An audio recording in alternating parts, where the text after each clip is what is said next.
Good evening, everybody. Thanks for joining us. I'm Diane Daniels. Tonight, the Niles community continues to mourn the death of 13-year-old Brian Watts. He did not survive the carbon monoxide leak at the swimming pool at the Quality Inn in Niles earlier this weekend. And not long ago, a number of young people gathered for a balloon release at that hotel. It happened at about 4 this afternoon.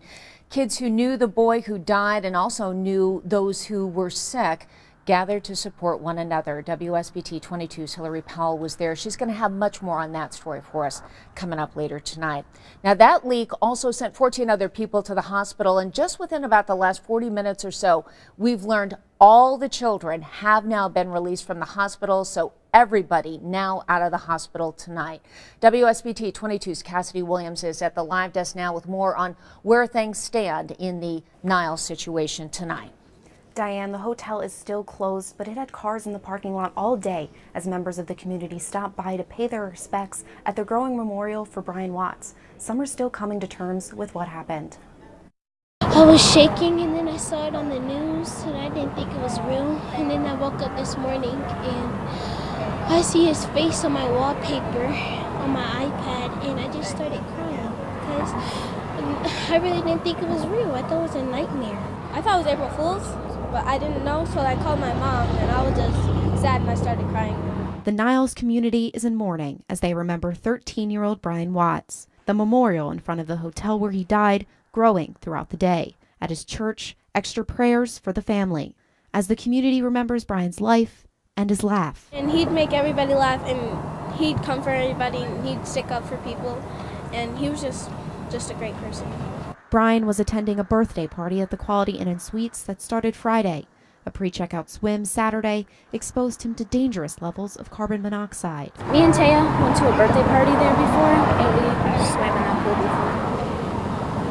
And I found out that he died in a pool just by having fun. The hotel is now closed, but still advertising that pool. These middle schoolers are using their spring break to realize Brian is now at peace. I was upset, but I know he's in a good place now, so. Yesterday, an engineer determined a faulty pool heater was the cause of the carbon monoxide leak. Gas is shut off to the building, and the hotel won't reopen until the building undergoes an inspection. At the live desk, Cassidy Williams, WSBT 22 News. Thank you, Cassidy. The boy who died was a middle school student in the Niles community school system, and that school is on spring break this week. But we have learned tonight that the school will make a crisis response team available Tuesday and Wednesday of this week from 1 to 3 in the afternoon. Those services will be made available at the school's West Side Administration Center at 111 Spruce Street in Niles. A spokesman tells us the majority of the kids exposed to carbon monoxide in that situation are Niles community school students. And among those treated for carbon monoxide exposure yesterday were at least 5 first responders. Today, we talked to 2 of them, 2 Berrien County officers who needed medical attention after they rushed in to rescue the kids. They were both back on the job today. Lieutenant Mark McKee, who you see there, and his cohort, Deputy Chad France, both were treated and released. McKee had a cough and a headache. France, though, ended up in much worse shape.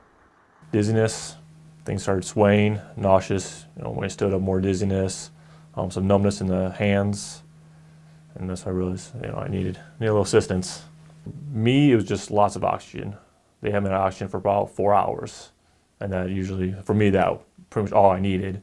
My levels were not nearly as high as the children or other first responders. Still not thinking about danger to myself or others, except for the victims that we had in front of us. Well, it's what first responders do.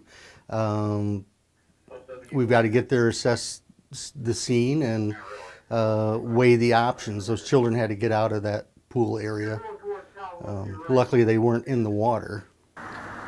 Now, today we received a statement from the hotel chain Choice Hotels saying, "Our thoughts are with the families who were affected. This is an isolated incident. The hotel is an independently owned and operated franchise property.